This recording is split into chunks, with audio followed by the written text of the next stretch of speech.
wonderful event to launch Equity in Higher Education, Time for Social Justice Practice by our wonderful colleagues Penny Jane Burke and Matt Lamb.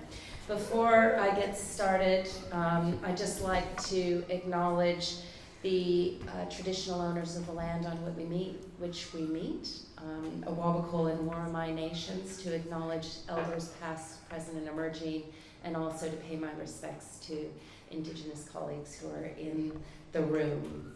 I am very pleased and privileged to have the chance to launch this book and bring together all of us to really honor Penny Jane and Matt, who have been working on equity in higher education for a long time. And I know that everyone in this room are people who have come to know the Center of Excellence for Equity in Higher Education, support the work that they do, so important to our university. And a couple of years ago, Penny also took that on the global stage with her colleagues to teach the rest of the world about praxis and taking theory and putting it into practice to make better outcomes for universities by being more inclusive and more diverse. So Penny, I know, just has talked to me quite a bit about the importance of equity in higher education. She brings lived experience. Many of us know Penny Jane's personal story, which is kind of amazing, and the fact that she's overcome barriers that keep people out of higher education, and that is where she derives her strength, and then inspires the people around her. So Matt is someone as well, a very soft-spoken person, has always impressed me that way, but people who are soft-spoken like Matt and Penny have huge impact on the people around them because they make them feel included, they're not intimidating, and they fight for them to be part of higher education and the transformative, life-changing experience that it opens up for people. Really about 2 years ago, I've known Penny Jane since I started at the university, but I didn't really know what she did until she started working on her UNESCO chair application. And many of you know that she has a UNESCO chair in equity and social justice in higher education. But it's then that I started to really learn about the work and the center and why it is so important to the University of Newcastle. The University of Newcastle is, in my opinion, the #1 equity university in Australia, and it certainly is positioned to teach the world about how to do equity in higher education. In addition to that, there's all the little things that they do on a daily basis for our students. If you haven't been to the center, I imagine almost everyone in the room has been to Penny and Matt's center. But when you go there, they have made a space of belonging for people who often feel that they don't belong at university, but everyone belongs at university. And what she and the people who work around, what Matt and Penny, the people that work around them, and there are many students, one who submitted her PhD today, and Penny was reciting a long, yes, hooray, she's in the back, raise your hand. A number of students who are completing their PhD, and that is the long reach and impact of the center's work at our university. And it is one of the things that makes it so special. But when I went and visited the center and was really, I got to meet everyone who worked there, but more importantly, I saw the students. And these are students often who come from backgrounds where they don't feel like they belong in higher education. So there's students who are from the foster care system. There are students who are from refugee backgrounds. There are students who overcame gender-based violence to be at university. These are significant barriers that many of us never ever face. And Penny, Matt, and all of the other colleagues in the room who participate in that center make sure that they feel that they have a place of belonging and help them navigate through the university system. So one of the things that Penny and I talk a lot about, and actually it's in the book, it's part of what makes the book significant, is how you take the theory of equity in higher education and put it into practice, and how you, by putting it into practice and demonstrating the outcomes, how you actually can transform the institution around you. So you transform it on the inside, and you transform it by embedding lived experience into the objectives of the institution. So quantitative data, as everyone knows, is what institutions thrive on. What Penny and her colleagues do is take qualitative evidence and use it alongside quantitative data to show the impact of the work that they do. So I don't want to say too much more, because there are many people here that are going to say some things as well.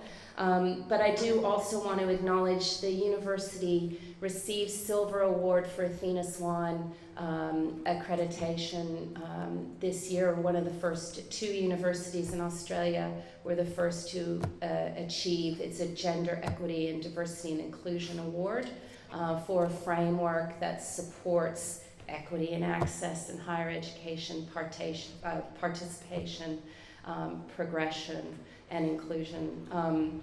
But Penny, what people don't know is that Penny's work, her research, and the evidence that she gathered over the past several years was a major part of making that application for Silver Award a success. And it was the qualitative evidence, that evidence from lived experience, that really made a difference for our application. So I wanted to thank Penny and her colleagues for that. So, as you may have gathered, I really think this is important work, and I feel greatly privileged to work at a university that is a center of excellence for equity in higher education. Again, it's something that makes us special. It's something that puts us on the national and international stage. And this book is something that allows that work to actually have impact in other institutions, because people will pick it up, they will read it, they'll learn from it, and they'll build it into the way their institutions operate. So I'm going to now hand over to someone else who I also know will sing the praises of this book, and Penny, Jane, and Matt, and that's Nathan Towney. Nathan, who's a proud Wurundjeri man from Wellington in New South Wales. Probably don't even need to really introduce him here, but he's an educational leader who also believes of the importance of the transformational power of education in high school, higher education, and in communities. So Nathan. Firstly, as a Wurundjeri man from Wellington, I'd like to acknowledge the traditional custodians of this land, the Awabakal and Worimi people. Pay my respects to them and extend that respect to the homelands of everyone here today. We all have important people and important places that play a significant role in the journey that we take in our lives, and so I acknowledge your special people and your special places. I would really like to thank Penny and Matt. I feel very honoured to be asked to be up here to speak this evening. A really important part of our culture are relationships and connections, and I think when I read through the book, the underpinning of any type of approach to equity in higher education also needs to be built around relationship and connection. And I feel extremely lucky and privileged to have built that relationship and connection with both of you. I'm going to talk about some of the work that we've done together and the link that I see into what you've written about in the book. But I want to thank you for that relationship and connection. It is real, it's genuine, and I feel like it's reciprocal. And I just want to thank you both for that and feel very honoured to be up here. I wanted to start with a question that you pose in chapter 3. A question that says, what are we thinking about? Why are we thinking about the problem in this way? And to me, that's a really important question to ask ourselves when we tackle with lots of things. Why are we thinking about the problem in this way? And when I think about some of my own experiences and some of my own family's experiences, it's something that often we don't take the time to reflect on. And when I think about the timing of this book in terms of higher education at the moment, we're in a really interesting time in higher education in this country and around the world. And so with the Universities Accord in Australia, they're saying that we need an extra 1 million people that are accessing tertiary education, whether that be through higher education or whether it be through TAFE, other providers. And I think when we think about the approach that's been taken to how we tackle that, that question becomes really important. How are we thinking about this problem and how are we going to approach it? And so after reading a lot of what you've written, I actually have more questions than I do answers, and I guess that is what the intent of the book is, that we actually want people in policy making land and people that make decisions to actually start to reflect in different ways about their role in making a decision, what influences their approach to that, who they get information from to help them make that decision, and all of those things are extremely important. But I want to actually share a little bit of my story, and hopefully that will have some alignment with the book, but also I'm going to get to my relationship and the work that I've done with Matt Penny. So I was a rugby league tragic at school and thought that I was going to make a career out of that, which I did for 3 years, and then it all fell apart. And my mother-in-law said to me, why don't you've always loved sport, why don't you maybe do PE teaching? And no one in my family had ever been to university. I'd never really thought about going to university. When I first signed with a rugby league club, they actually put me at Western Sydney University. I lasted 3 hours. This little boy from Wellington who rocked up to Western Sydney University, and the first class that I went to, they had a bucket with topics in it, and they asked us to walk in, pick a topic, and you had to give a 15-minute speech on that tomorrow. So I just never went back. And so I had this really big fear that I was going to be asked to do the same thing. And I ended up ringing Wallatuka, and that phone call changed my life. And Jennifer talked about this university being a leader in equity. There are people in this room that definitely own the space now and have been working really hard, but we stand on the shoulders of giants in that space who have created lots of foundations for us to be able to do the work that we do and made some big decisions. So they were thinking about why they were approaching a problem in that way, to be able to create the space like the Wallatuka Institute, which is 41 years old, to be able to create a centre like CEHI, the enabling programs, Anna, the EDI space, Jill, that you lead. There are people who are making decisions that are thinking about the problem that we're trying to solve and creating these spaces for us to work in to be able to have such a big difference. It was when I enrolled in my undergraduate degree, it wasn't until then that I actually started to realise that I hadn't really reflected on mine or my family's story a lot. That you just sort of take things as a given. I learnt about the clean, clad and courteous policy in New South Wales in schools, the exclusion on demand policy that impacted my own family and made sense why my dad never came to anything at my school. Not because he didn't care about my education, but he was just bloody scared to walk into the school gates. And so those things, university taught me to reflect and actually think about my own experiences and my own family's experiences. And that leads me to another quote in chapter 4, which says, "We suggest that all our lived encounters within the world are pedagogical, whether these are attached to formal education institutions or are part of our everyday, taken for granted practices and relations." That to me is really powerful when I think about my dad's story, who left school at the end of year 4 and, had a great education. It wasn't school, but those everyday life experiences that my dad was able to encounter and the cultural education that he was able to access shaped and created space for me to do what I do today. And so being able to reflect on that is really important. I also got posed a question when I was an undergraduate student by Uncle Bob Morgan, who, to a room full of undergraduate teachers, said to us at the Wallatuka Institute, "Are you going to be an Aboriginal teacher, or are you going to be a teacher who just happens to be Aboriginal?" And so again, it allowed me to think about, and I think what Uncle Bob was doing is he was thinking about, why was he thinking about a problem in a particular way? Which comes back to your quote from chapter 3. He was posing that question to us because he knew that we needed more Aboriginal value systems and people to bring not only the things that we learn from the wonderful Jenny Gore at university, but also our own cultural identity and who we are as a Wiradjuri man and what I can bring into a school.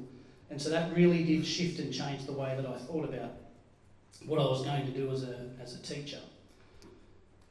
Moving from schools after 20 odd years and coming to the university really did provide a great opportunity for me and a privilege to be able to come back into the space that changed my life, and to be able to work with and meet and work with Penny and Matt has been a highlight of coming back to this space. And I was lucky enough to work with Matt's beautiful wife, Beth, at Newcastle High School.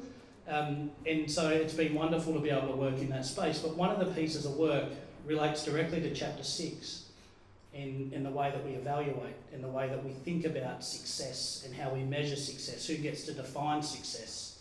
And one of the pieces of work that I've been very lucky enough to work with them on, and Professor Sue Ledger, who's also here, is a reimagining evaluation framework, a culturally responsive evaluation framework for the New South Wales Department of Education, where we've developed this framework to actually start to think about how the New South Wales Department of Education creates space for Aboriginal students and families to actually start to define what success means for them in school and education, and not maybe be dictated by some Premier's priorities or a political agenda that says that we need to see these results in the next 3 years because that's what's important, but actually allow the time, which is another important chapter in this book, as we start to grapple some of the big challenges, that everything is driven by a particular time frame. And so this work has really allowed us to stop and talk with and engage with the department in a really meaningful way to get them to think differently about the way that they engage with Aboriginal students and families, and then how they measure success. As a country and also as a society globally, as we start to try and tackle some of these really big challenges that we face, this book becomes more important, not only for higher education, but for a sustainable world that we all want to live in, because the things that we approach in higher education shape the world that we live in, and we can see the damage of some of those things, particularly for my people in the past. And so I just want to thank Matt and Penny for this gift of this book to all of us, and I just feel so privileged to be able to work with you, and I look forward to continuing to do that. Thank you. Our next speaker is Jane Kenway. Thank you, first of all, Nathan, for those lovely comments. So Jane is Emeritus Professor of Monash University and a Professorial Fellow at Melbourne University. She's been a Professorial Fellow with the ARC, the Australian Research Council, and is also an elected Fellow of the Academy of the Social Sciences in Australia. She has research expertise that is entirely relevant today, focused on power politics and social inequality. Her recent work is actually focused on elite private schools, which is all very interesting. Her current book, Entitlement: How Rich Youth Get What They Want, Sounds fantastic. What a title. And her newest research is concerned with university and the politics of support for Palestine. So all very, very topical subjects for us, and can't wait to hear what you think of Penny and Matt's book. Please welcome Jane. Respects to the Awabaka people and leaders past, present and future, and this is going to keep moving, isn't it, if I lean on it? Okay. Matt, are you going to come forward? I want to be able to eyeball you. So, yes. It's a real compliment to be invited to launch this wonderful book. It is delightful to be hosted by the Centre of Excellence for Equity in Higher Education and Global Innovation. I've been aware of this centre's work for some time, and I strongly believe that the way it addresses equity issues in universities enriches the field globally. Not just in Newcastle, not just in Australia, but everywhere. I congratulate the university for housing such an outstanding centre.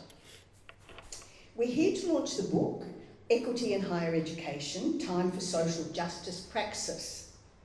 We are also here to celebrate everyone, every thought, every feeling, every action and reaction that lie behind it.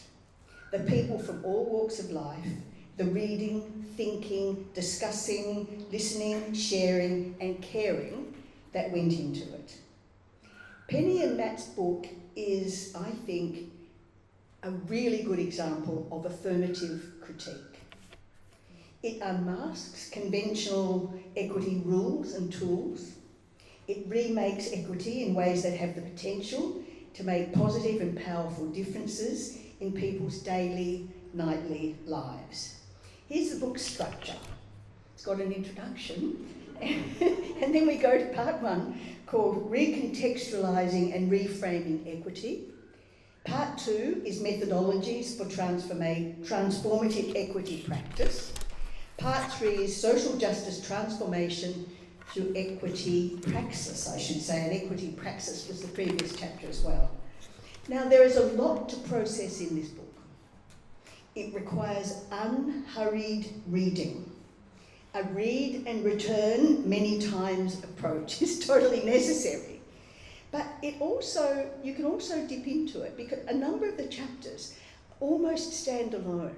So you can sort of do the full read, or you can just be dipping in backwards and forwards into various chapters, which is also a very powerful way to read it. Now, the first part, Recontextualising and Reframing Equity, puts the notion of the university itself under pressure.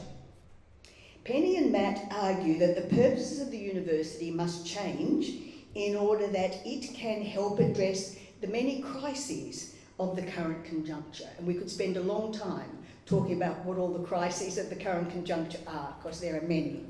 The book identifies various equity issues, often as they're associated with such crises, and explains that a repurposed university has the potential to address them.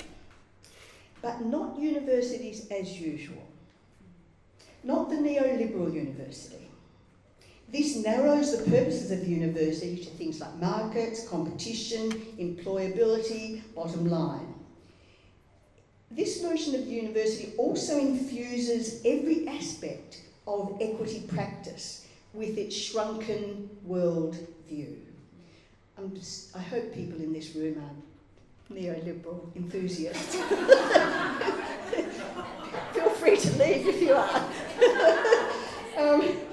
But it does have a shrunken worldview, and then it instills that worldview into equity practice and shrinks them, including the narrow ways in which it understands evaluations of equity projects, and that's a big theme throughout this book. Now, the book identifies various current approaches to equity in universities and explains three main things: why neoliberal universities find them a comfortable fit, how, despite this, universities continue to peripheralise such equity work, despite the fact that it's quite comfortable to the neoliberal imaginary, and why current hegemonic approaches to equity are largely doomed to fail. The book then takes apart the standard, almost sacred concepts and methods of these hegemonic approaches. And I'll just mention some of the concepts they take apart. And you really must read it, because this is a beautiful act of deconstruction. These are the concepts: access, diversity, inclusion, widening, participation. They say that these are monodimensional, atheoretical, and even harmful. What a travesty that equity programs can be harmful. How can that be? Penny and Matt explain how that can be. For example, they name the problem of deficit imaginaries. This is the construction of individual students as disadvantaged, as requiring remediation. This is not a strength-based approach. Shockingly, these students are not seen as having worthwhile strengths. And of course, they have many worthwhile strengths. The book acknowledges social categorisation, obviously, but insists that we must resist, this is a quote, we must resist the judgments commonly attached to it and recognise the dangers of homogenisation and misrecognition.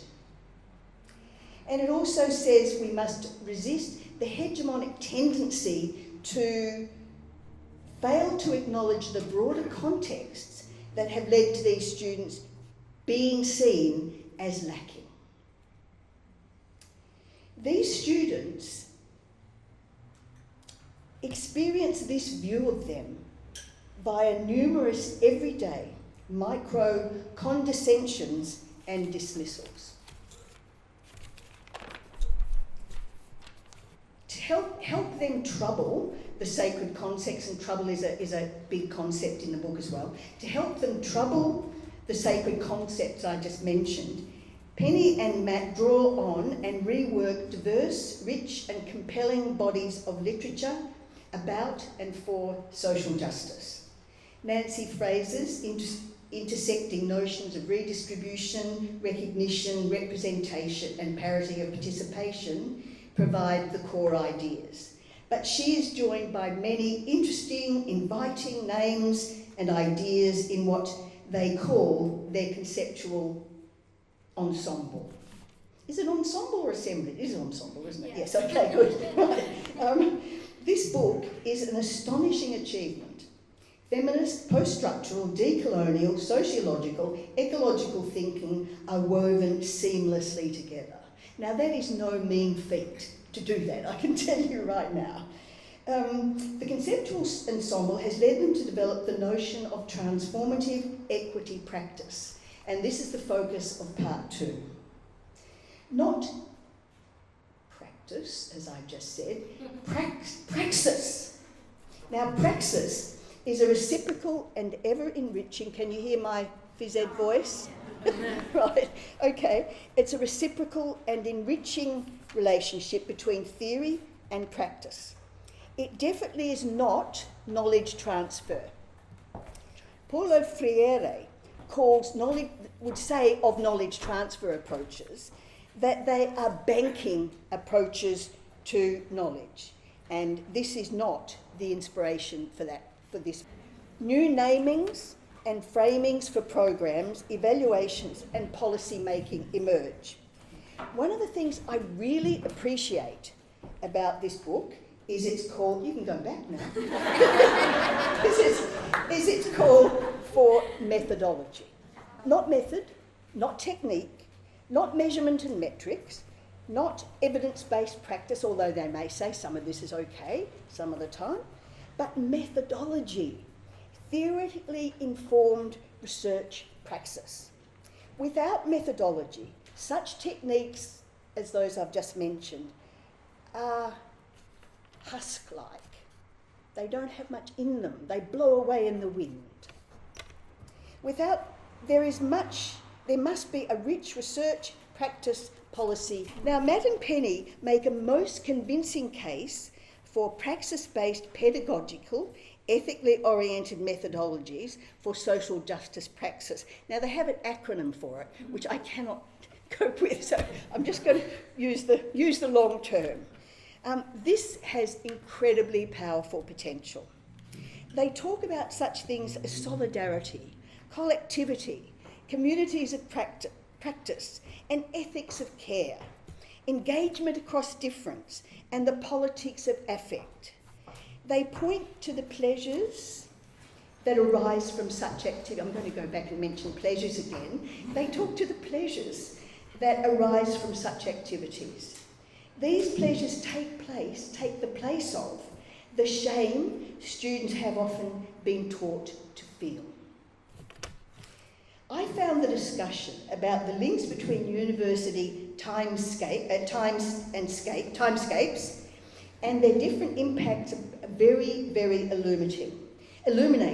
And I'm embarrassed to say that I've not really thought about it. And this is weird, because for me, as a sole parent doing a PhD, time was so precious and so rare, and I was always so torn by time. So it's surprising that I didn't think of it as an equity issue, but clearly it is. And the book demonstrates in many ways the ways it is. And particularly transformative equity praxis requires time. Slow time, deep time, patience. It must not be hurried. It must be unhurried. There is no quick fix. In fact, there is no fix or end point. You have to stay with the trouble, and the staying with are the key words there.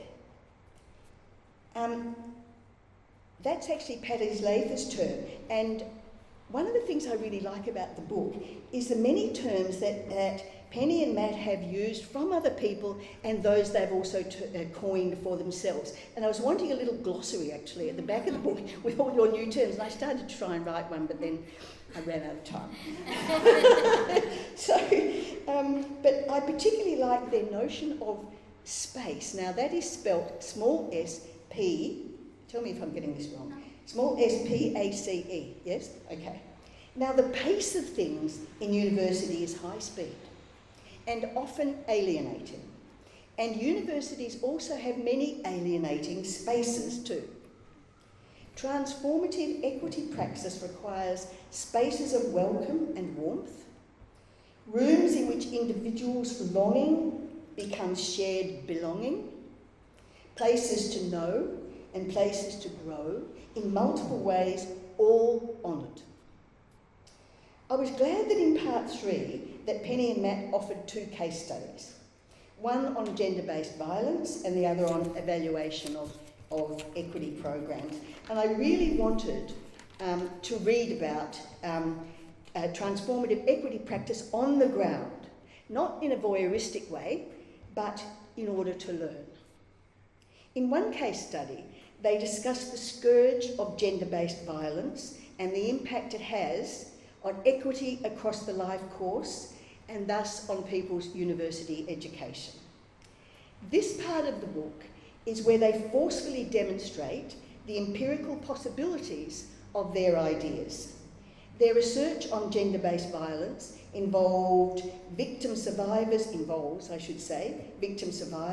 higher ed researchers, equity practitioners and community organisations, and all coming to the understanding that trauma timelines, another great term in the book, involved what they are and what their implications are. And they make it clear that the knowledge and insights of victim survivors must be central to reimagining equity programs. They are central, for example, to a set of recommendations for university equity practice that they put forward. And you look at them and you think of, yes, of course, common sense, but only common sense if you understand where these people are coming from. Now in the centre they have, actually the other thing that I wanted to mention was the interesting thing that a number of the people mentioned in that set of quotes from the gender-based violence research want to do higher study or university study for themselves, obviously, but also so they can help their own people. That business of taking their knowledge back to work with their own communities and their own people and that sort of stuff.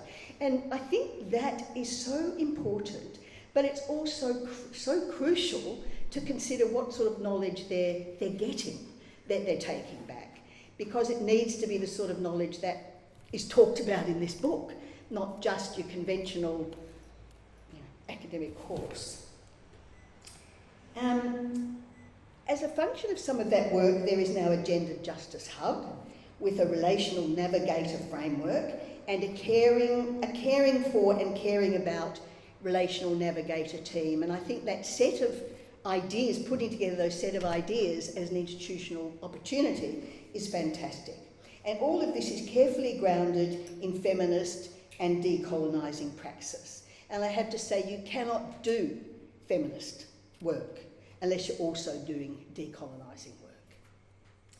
Penny and Matt acknowledge that this work is emotionally and intellectually demanding and emotionally and intellectually fulfilling for all parties involved.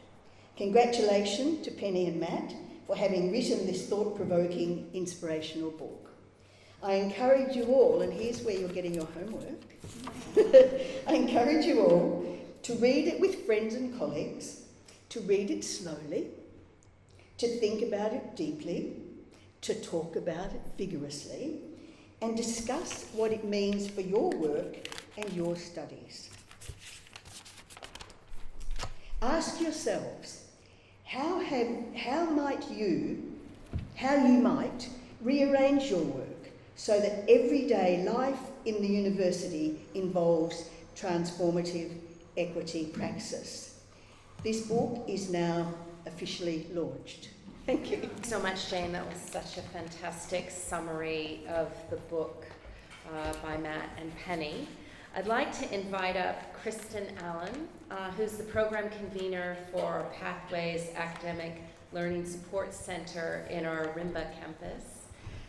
Kristen's PhD is in sociology, and it explores the successes of enabling students that occur beyond what the numerical data reveals, which is very important to everyone that works in this area, and why the definition of success in higher education needs to be revisited to be more inclusive.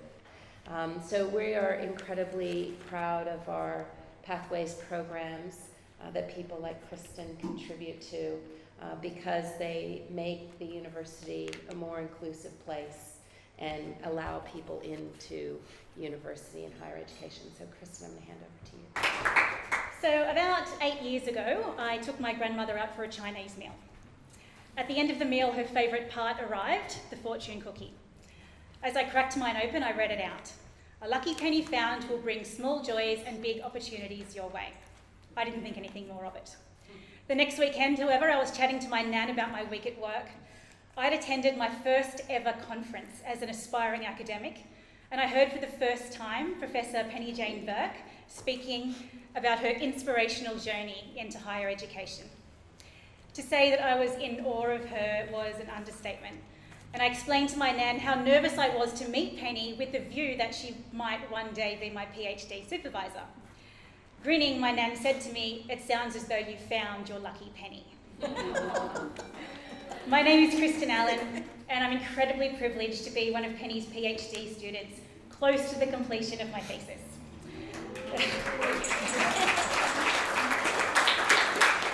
So Penny's impact on me as a role model and a mentor has given me the incentive to progress my work with confidence, and she's inspired my research. She believes in me to the extent, obviously, that she's even asked me here to speak at the launch of her book, Equity in Higher Education, Time for Social Justice Praxis.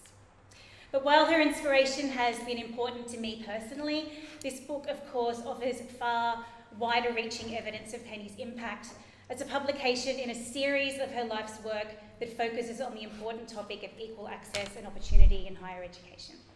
So as the UNESCO Chair in Equity, Social Justice and Higher Education, Global Innovation Chair of Equity and Director of CHE, and working alongside the esteemed Dr. Matthew Lum, Associate Director of CHE, their book epitomises how our current higher education system, for all of its achievements, reflect deep inequalities which are insidiously reproduced through unconventional approaches to equity, through conventional approaches. This book is another in their journey of impact, advocating, as we know, of course, for praxis-based frameworks positioned to help genuine approaches to equity materialise in the higher education space. So I want you to imagine for a moment that the year is 1850. You're looking down on Australia's first universities of Sydney, Melbourne and Adelaide. So what would you see? Or more importantly, who would you see? If I asked you to describe how early universities operated, chances are the word elitist would spring to mind very quickly.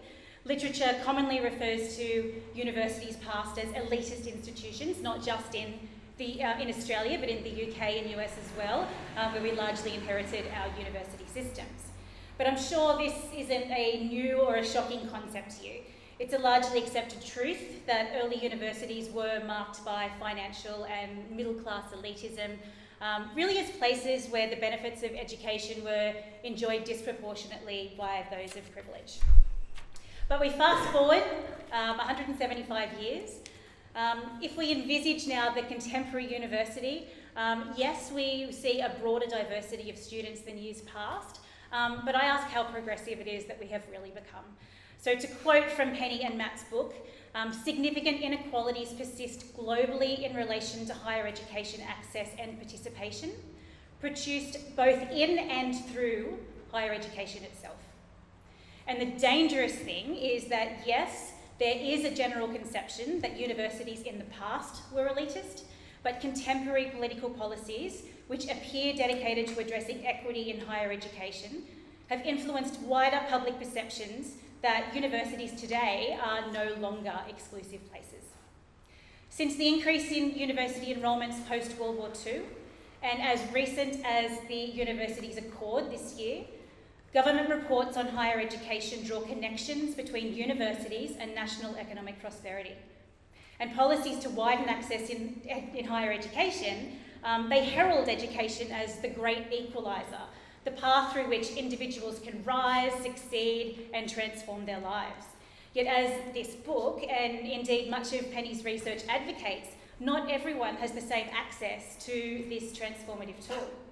So the promises of higher education, while idealistic, are not equally realised by all members of society. So enrolment numbers in universities have increased over the past few decades, yet the demographic makeup of students remains alarmingly skewed. And even when underrepresented students do gain access, they face significant challenges in terms of retention and completion. Their obstacles range from financial burdens to a lack of mentorship, to feeling alienated in environments that may not reflect their cultures, their identities, their aspirations, or their experiences. If a student feels academically or socially alienated in higher education, then whose fault is that? So, sorry, it's not my fault, you're not university material, there's the door if you want to use it. As Penny and Matt state, failure for students to engage in higher education often falls directly to the student in question and not the institutional spaces, systems and practices which reproduce that exclusion and inequality. So are these students receiving the support, the opportunities and resources they specifically need to succeed, or are they simply being welcomed provided that they can achieve in specific job-ready skill sets? As Penny and Matt state, equity is not achieved through political policies to open the doors or recruit underrepresented students into higher education. This form of inclusion is bound by the requirement that they fit into the ideal student type or else ironically be excluded from it. So you may have gleaned from this speech that this is an area about which I am very passionate. Decades of government policy focusing on equity still sees the reproduction of inequality in higher education, and often in the most insidious ways. Because the truth is, if these policies actually worked, then there probably would be less a need for international bodies like UNESCO, for centres like CEHE, and many of us here would probably be out of a job. But in reality, there is still so much work to be done. For me personally, my thesis focuses on students who enter higher education through an enabling pathway, and it showcases the broad array of successes that students achieve way beyond pass rates and program completions. It draws focus to the inequitable impacts as students seek to forge academic identities that fit into the university space. It focuses on ways that education is an investment in individuals and the societies in which they live, regardless of the grades that they achieve. I mention this not as an endorsement of my research, but as further evidence of the impact of Penny's work. So her impressive body of research was certainly the catalyst that inspired my research in a related field. And I'm confident to say the research of the dozens of PhD students who Penny has mentored throughout her career. So, the potential power of a fortune cookie lies in its ability to inspire reflection. A lucky penny found will bring small joys and big opportunities your way. That may be true, but Penny and Matt's book, and indeed Penny's impressive body of work, provides inspiration for far wider reaching opportunities for us all. The book reminds us that each of us, whether educators, policymakers, academics, or community members, has a role to play in dismantling barriers. Working together, however, not individually, not in silos, we can transform our communities of practice into communities of praxis. Through collaborative efforts, we can best exemplify that equity in higher education is not a luxury, it's a moral imperative and it's a social responsibility.